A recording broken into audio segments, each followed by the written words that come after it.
السلام علیکم دوستو، ایک حسینہ کی ضد اور ہٹ دھرمی جس نے اس کی زندگی اجیرن کر دی۔ خوف میں ڈوبی کہانی جس کا عنوان ہے حویلی کا راز۔ علی حسن یورپ کے ماڈرن زندگی سے بری طرح اکتا گئے تھے۔ پورے 18 سال سے انہوں نے وطن کا رخ نہیں کیا تھا۔ اس کی وجہ یہ نہیں تھی کہ انہیں وطن سے نفرت تھی، بلکہ وہ اپنے چھوٹے بھائی اکبر علی سے ناراض ہو کے گئے تھے۔ خود اکبر علی کئی بار ان سے ملنے کے لیے آ چکے تھے اور بظاہر یہ رنجش ختم بھی ہو گئی تھی، لیکن اکبر علی کی بار بار کی دعوت کے باوجود احسن وطن واپس نہیں آئے۔ بس کچھ کاروباری مصروفیت، کچھ لاپرواہی اور سب سے بڑی بات تو یہ کہ دل کھٹا ہو گیا تھا۔ وطن آنے کو جی نہیں چاہتا تھا، حالانکہ وطن میں ان کا کوئی نہیں تھا۔ بہن، بھائی، چچا اور دوسرے نزدیکی عزیز سب ہی کوشش کر چکے تھے کہ احسن وطن آ جائیں اور سب کے ساتھ مل کے رہیں، لیکن ان کی ان کوششوں کو احسن ہنس کے ٹال دیتے تھے۔ بیوی کے رشتہ دار بھی تھے، لیکن سعیدہ خاتون ان شوہر پرست عورتوں میں سے تھیں جن کی مثال دی جاتی ہے۔ شوہر کا رخ دیکھ کر انہوں نے بھولے سے بھی نہیں کہا کہ وہ اپنے عزیزوں سے ملنا چاہتی ہیں۔ یہ دوسری بات ہے کہ ان کے عزیز کبھی ان سے ملنے آ جاتے تھے اور احسن بیوی کے رشتہ داروں کی راہ میں بھی آنکھیں بچھا دیتے تھے۔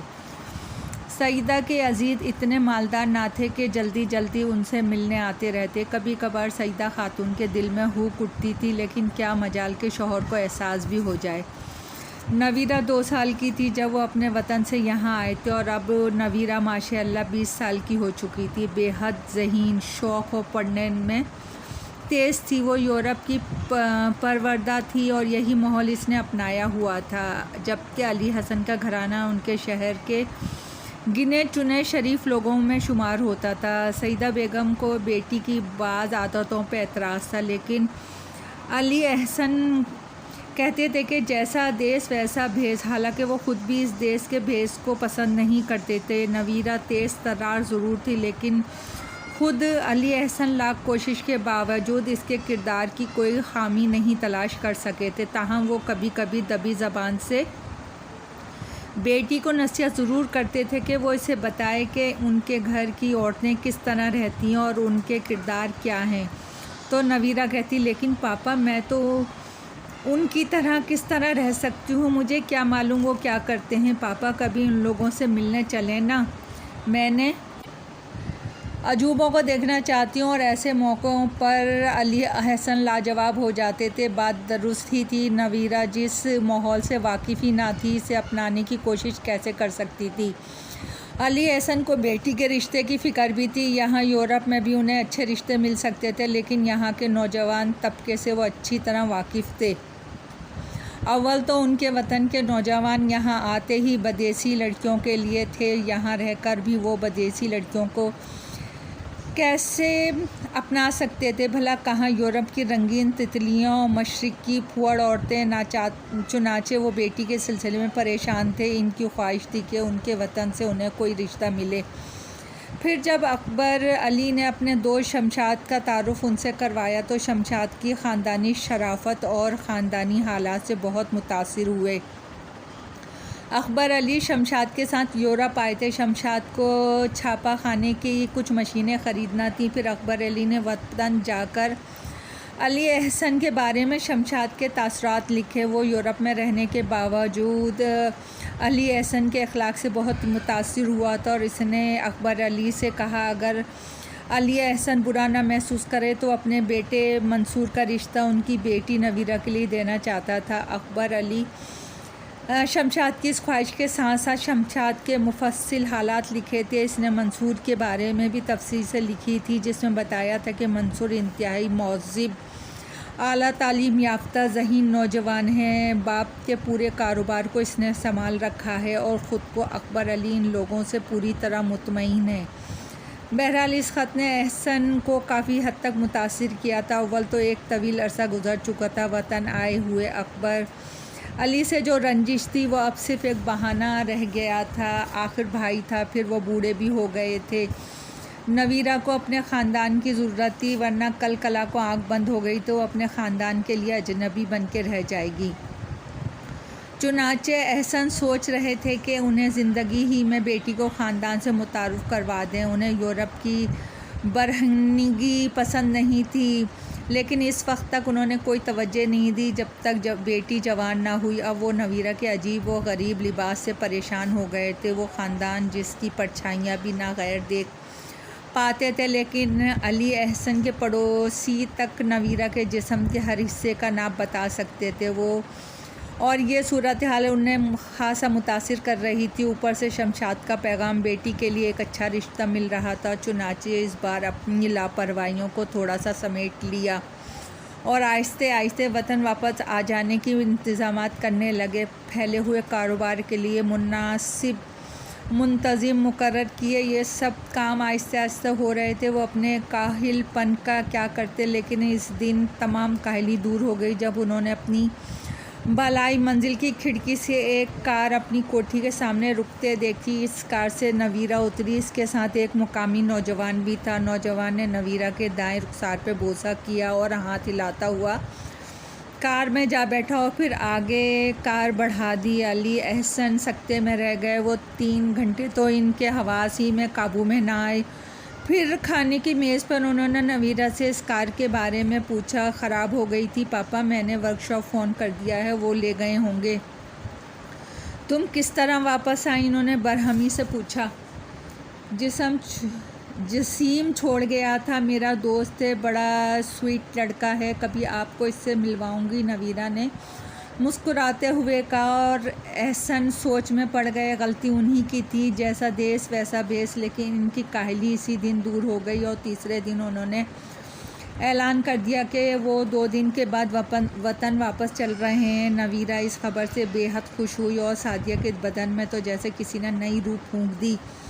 اپنے بچھڑوں سے ملنے کی خوشی ان کے ہاتھ پاؤں پھول گئے تھے۔ علی احسن اس سے اتنا بدحواس ہو گئے تھے کہ ٹھیک تیسرے دن انہوں نے یورپ چھوڑ دیا۔ پورا 18 برس کے بعد وہ وطن کی سرزمین پہ اترے۔ ان کا دل عجیب سے جذبات سے سرشار تھا۔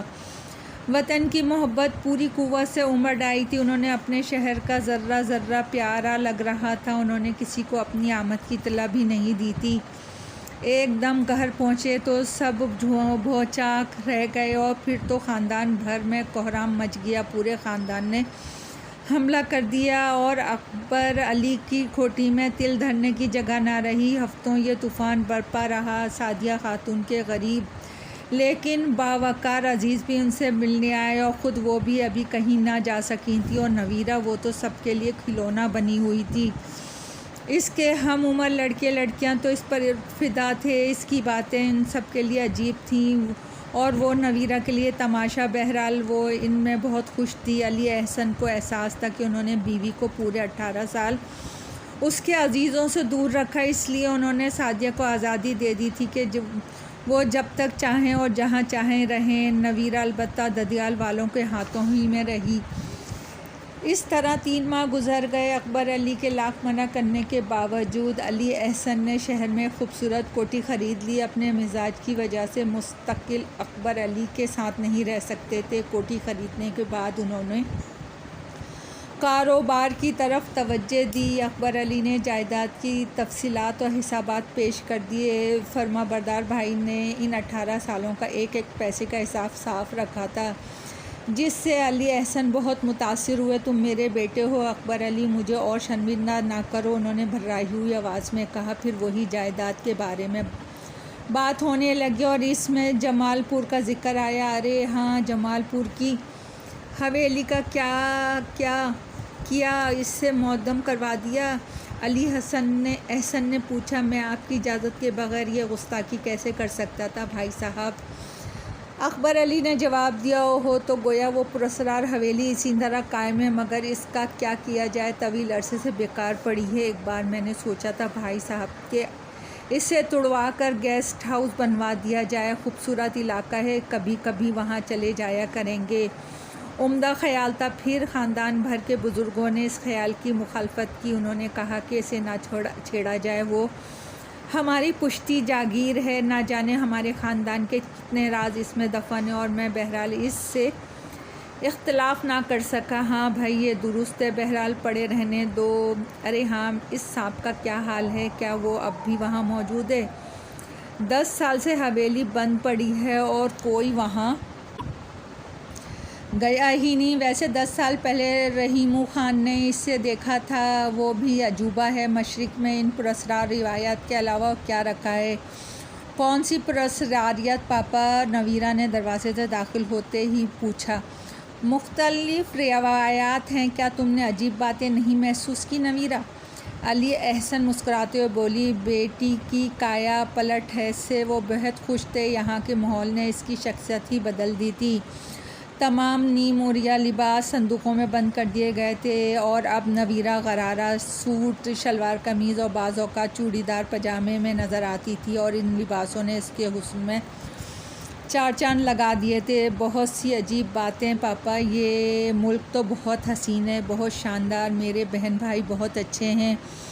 مجھے افسوس ہے کہ میں اب تک یہاں کیوں نہیں آئی ہوں۔ یہ خوشی کی بات ہے کہ تمہیں اپنا وطن پسند آیا، ورنہ صرف چند ماہ غیر ملک میں رہ کر آنے والے اپنے ملک کی ایک ایک چیز پر اس طرح ناک بھویں چڑھاتے ہیں جیسے ان کا خمیر ہی یورپ کی مٹی سے اٹھا ہو۔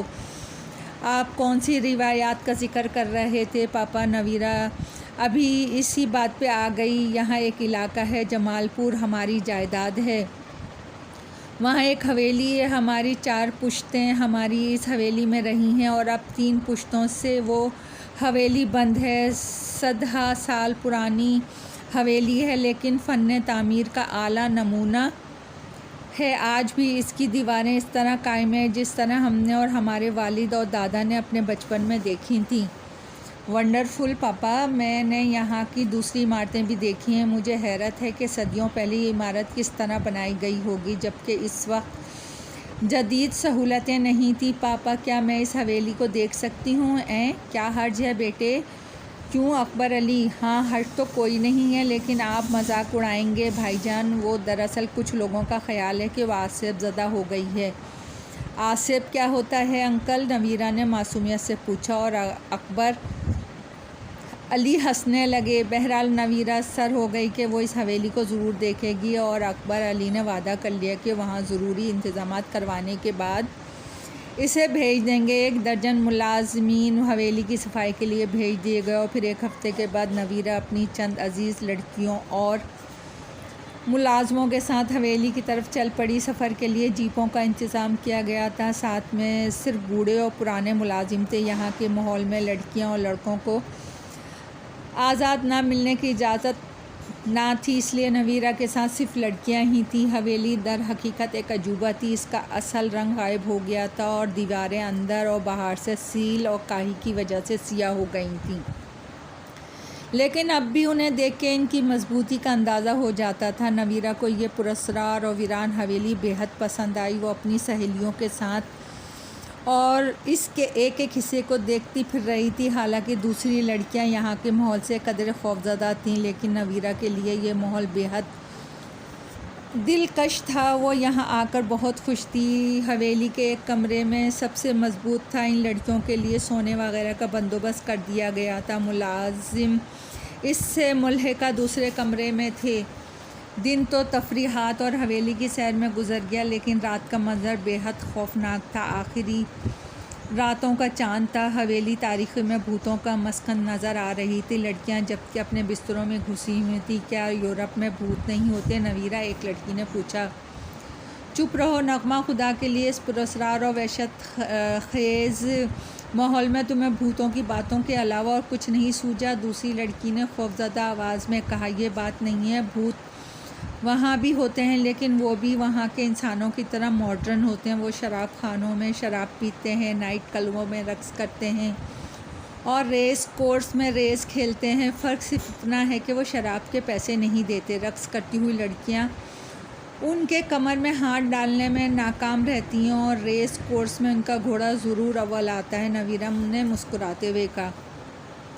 خدا کی پناہ، تم کتنے اطمینان سے ان باتوں کا ذکر کر رہی ہو، کیا تمہیں ان سے خوف محسوس نہیں ہوتا؟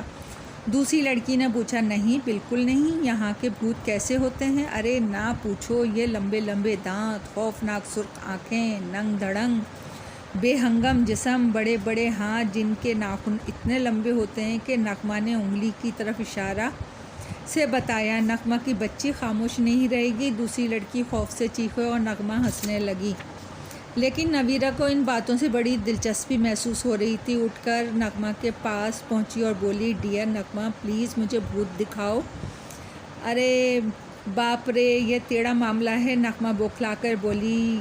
کیا یہاں حویلی میں بھوت رہتے ہیں؟ نویرہ نے پوچھا۔ کہلاتی تو یہ آسیب زدہ ہے، اور ہاں انکل بھی کہہ رہے تھے کہ بھوت کو آسیب بھی کہتے ہیں۔ اب تو میں بھوت ضرور دیکھوں گی، نویرہ ضد کرنے لگی۔ ارے نویرہ، ہوش میں آؤ، یہاں کے بھوت یورپی بھوتوں کی طرح شریف و خوش اخلاق نہیں ہوتے، کسی مصیبت میں پھنس جاؤ گی۔ نغمہ نے کہا، اب دکھا کر لاؤ نا، اور بڑی ڈینگیں مار رہی تھی۔ دوسری لڑکی نے کہا، چلو پھر تم بھی چلو، نغمہ نے کہا، اور نویرہ ضد کرنے لگی۔ ہاں آؤ سب چلتے ہیں۔ تم لوگ کیسی دوست ہو، مجھے بھوت تک نہیں دکھا سکتی، نویرہ نے روٹھتے ہوئے کہا، لیکن لڑکیاں دروازے سے باہر قدم رکھنے کی ہمت نہیں رکھتی تھیں۔ سب سمٹ گئیں اور پھر نویرہ ہی جھلا کے بولی، اچھا ٹھیک ہے، نہ جاؤ تم لوگ، میں خود دیکھ کر آتی ہوں، اور وہ بستر سے نکل کے دروازے کی طرف بڑھی۔ ارے نویرہ، خدا کے لیے باز آ جاؤ، کسی مصیبت میں نہ پڑو، نغمہ نے سمجھایا۔ پڑھنے دو، میں بھوت ضرور دیکھوں گی، نویرہ دروازہ کھول کے باہر نکلتے ہوئے بولی، اور لڑکیاں بھی اپنے بستر سے باہر نکل آئیں۔ انہوں نے چیخ چیخ کر ملازموں کو آواز دی، اور ملازم دوڑے ہوئے ان کے قریب پہنچ گئے۔ اس چیخ پکار سے سب بدحواس ہو گئے تھے۔ حویلی کا پراسرار ماحول ان پر بھی اثر انداز تھا۔ کیا ہوا بٹیا، کیا بات ہے؟ بوڑھے ملازم نے لرزتی آواز میں پوچھا۔ بابا، اس نویرہ کی بچی کو سمجھاؤ، بھوت دیکھنے جا رہی ہے۔ کیا دیکھنے؟ بوڑھا ملازم محترق انداز میں، بھوت دیکھنے، بس بھوتوں کا ذکر کر رہا تھا۔ یہ پیچھے پڑ گئی کہ بھوت دیکھوں گی، ہم ضد کر رہی ہے کہ ہم بھی چلیں، لیکن جب ہم تیار نہ ہوئے تو اکیلی جانے کے لیے تیار ہو گئی۔ ارے نہیں نویرہ بٹیا، بھوت یہاں نہیں، لیکن سانپ ضرور ہیں، اور پھر حویلی کا بوڑھا سانپ تو مشہور ہے، پشتوں سے اس کی کہانی چلی آ رہی ہے، ہمارے دادا پردادا نے بھی اسے یہاں دیکھا، اور آج جب ہم حویلی صاف کر رہے تھے تو ہم نے اس کے جسم کی لکیریں دیکھی ہیں، بے شمار لکیریں۔ اب نہ معلوم کہ وہ ایک سانپ کی ہیں یا بہت سے سانپوں کی۔ رات میں نکلنا خطرناک ہے بٹیا، رات کو سانپ خوراک کی تلاش میں نکلتے ہیں۔ سانپ کیا ہوتے ہیں بابا؟ نویرہ نے دلچسپی سے پوچھا۔ یہ تو معلوم نہیں بیٹی، لیکن بیٹی وہ ڈس ضرور لیتے ہیں، بوڑھے نے جواب دیا۔ مجھے سانپ ہی دکھا دیں بابا۔ نہیں نویرہ بیٹیا، رات میں سانپ بہت خطرناک ہوتا ہے، خدا کے لیے بچیوں، اس معصوم لڑکی سے ایسی گفتگو نہ کرو جو ہم سب کے لیے مصیبت بن جائے، بوڑھے نے کہا، اور مشکل سمجھا بجھا کے نویرہ کو واپس کمرے میں پہنچایا۔ نویرہ روٹھی ہوئی لیٹ گئی اور لڑکیاں اسے مناتی رہیں، بالآخر وہ سو گئی اور لڑکیاں بھی ایک ایک کر کے سو گئیں۔ رات کے تقریباً 3 بجے ہوں گے کہ نویرہ کی آنکھ کھل گئی۔ تمام لڑکیاں اوندھی سیدھی بے خبر سو رہی تھیں۔ نویرہ انہیں دیکھتی رہی، نہ جانے کیوں اس کی نیند اڑ گئی تھی۔ دفعتاً اس کے ذہن میں سونے سے قبل والی گفتگو آئی، اور بھوتوں کو دیکھنے کا شوق بھی جاگ اٹھا۔ کیوں نہ خاموشی سے باہر نکل کے بھوت دیکھے جائیں، اس نے سوچا، اور یہ خیال جڑ پکڑ گیا۔ اس نے آہستہ سے جسم اوپر پر اوڑھی ہوئی چادر سرکائی اور کھڑی ہو گئی۔ شب خوابی کا لباس پہنا اور سلیپر پہن کر وہ چوروں کی طرح دروازے کے نزدیک پہنچی، اسے کھول کے باہر نکل آئی۔ چاند نکل آیا تھا۔ روز پہلے چاندنی نے حویلی کے ایک ایک منظر کو اجاگر کر دیا تھا، اور چاندنی میں ڈوبی پرسکون حویلی عجیب سحر منظر پیش کر رہی تھی۔ نویرہ کو یہ منظر بے حد حسین لگ رہا تھا۔ وہ بے اختیار آگے بڑھتی چلی گئی۔ ٹوٹی دیوار میں ان کے درمیان اگی آنے والی جھاڑیاں عبور کرتی وہ حویلی کے عقبی حصے کی طرف نکل آئی، جو ویران پڑا تھا۔ بہت سے پھلوں کے درخت تھے، جن میں بیشتر دیکھ بھال نہ ہونے کی وجہ سے سوکھ گئے تھے۔ ان کے نیچے زمین پر خودرو گھاس بہت لمبی ہو گئی تھی۔ وہ ہر چیز سے بے پرواہ اس گھاس سے گزرنے لگی۔ اسے بھوتوں کی تلاش تھی، لیکن ابھی تک ایک بھی بھوت نظر نہیں آیا تھا۔ اب اسے مایوسی ہونے لگی تھی، نہ جانے بھوت کہاں چلے گئے، اس نے سوچا، اور گھاس سے نکل آئی۔ اب اس کا رخ حویلی کی آخری ٹوٹی دیوار کی طرف تھا، جہاں گھاس زیادہ لمبی نہیں تھی۔ ابھی وہ دیوار سے کچھ دور ہی تھی۔ اسے کوئی چمکتی ہوئی چیز نظر آئی، نہ جانے کیا شے تھی، شاید کوئی